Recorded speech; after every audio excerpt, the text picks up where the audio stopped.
పెద్దపల్లి జిల్లా మంథని నియోజకవర్గం మంత్రి ఇలాకాలోని మోడల్ స్కూల్లో వారం రోజులుగా విద్యార్థులకు భోజనం బంద్ పెడితే కనీసం స్పందించేవారు కరువయ్యారని మంథని మాజీ ఎమ్మెల్యే పుట్టా మధుకర్ విమర్శించారు.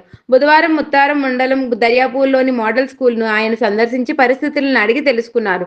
రాష్ట్రంలోని గురుకుల పాఠశాలలో అనేక చోట్ల భోజనం పెట్టినా నాణ్యత లేకుండా పోయిందని, మోడల్ స్కూల్లో భోజనం బంద్ పెడితే స్పందించరా అని ఈ సందర్భంగా మాట్లాడుతూ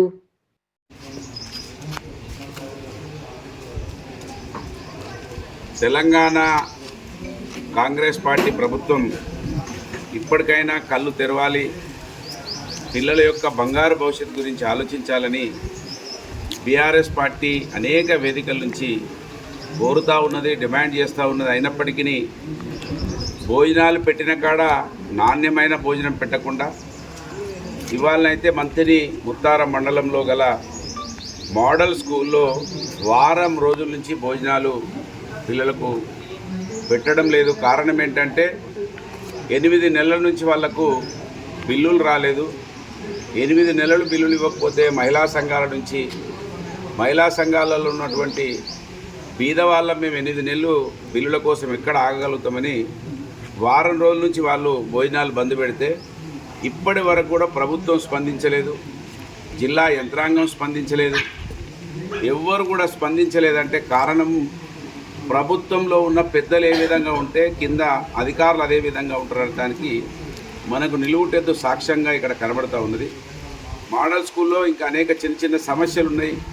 కరెంటు సమస్య ఉన్నది, దాన్ని కూడా పట్టించుకున్నటువంటి నాదుడు లేడన్నట్టుగా ఇవాళ ఇక్కడ వాళ్ళు స్టాఫ్ కూడా చెప్తా ఉన్నారు. ప్రభుత్వం ప్రతిపక్షాల మీద దాడులు ఆపి, ప్రతిపక్షాల మీద కేసులు ఆపి పరిపాలన మీద దృష్టి పెట్టమని అనేక వేదికల ద్వారా కోరుతూ ఉన్నాం. ఈ మోడల్ స్కూల్లో ఉన్నది పూర్తిగా 95% బీసీలు, ఎస్సీలు, ఎస్టీలు, మైనార్టీలు, అగ్రవర్ణాలలో ఉన్న పేదలు ఉంటారు.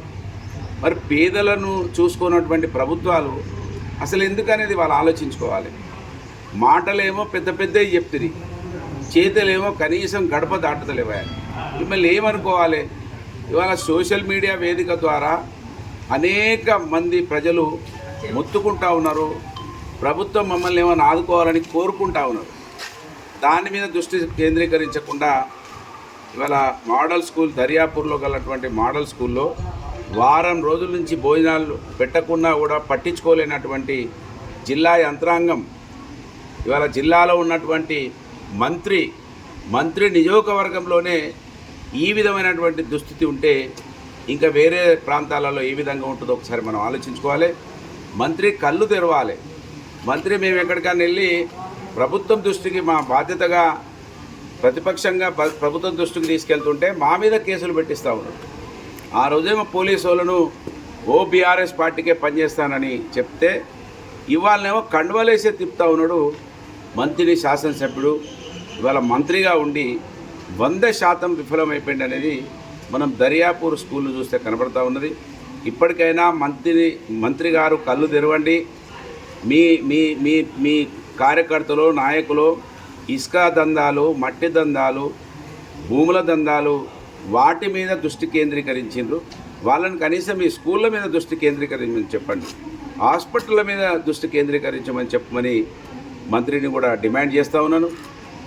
ఇప్పటికైనా కళ్ళు తెరవాల ప్రభుత్వం అని, ప్రభుత్వంలో ఉన్న పెద్దలందరూ కూడా ఆలోచించాలని దర్యాపూర్ మోడల్ స్కూల్ కేంద్రంగా డిమాండ్ చేస్తూ ఉన్నాను. ఎక్కడ ఏ సమస్య ఉన్నా మేము ఎన్నికలకు పరిమితం కాదు, మా వర్గాలను అభివృద్ధి చేయడానికి, వాళ్ళ ఆకలి తీర్చడానికి ఎన్ని కేసులు పెట్టినా బీఆర్ఎస్ పార్టీ సభ్యులందరం కూడా స్పందిస్తాము, ఆ ప్రాంతాన్ని సందర్శిస్తాము, ఆ సమస్యను పరిష్కరించడానికి కోసం జిల్లా యంత్రాంగాన్ని మందలిస్తాం, ప్రభుత్వాన్ని మందలిస్తామని సందర్భంగా తెలియజేస్తా ఉన్నాను.